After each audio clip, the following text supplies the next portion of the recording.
What's the meaning of chrono dash?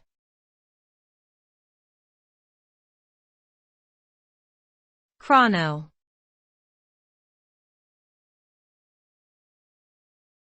Chrono.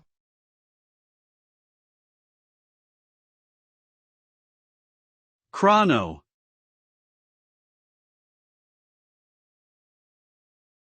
Chrono.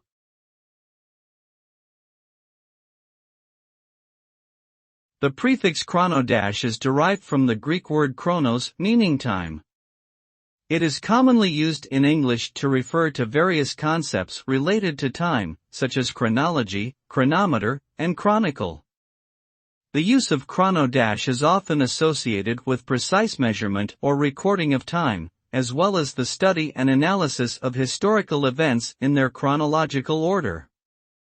It indicates a focus on time and temporal aspects of any given subject. Overall, the prefix chrono dash adds a temporal dimension to various words and fields of study.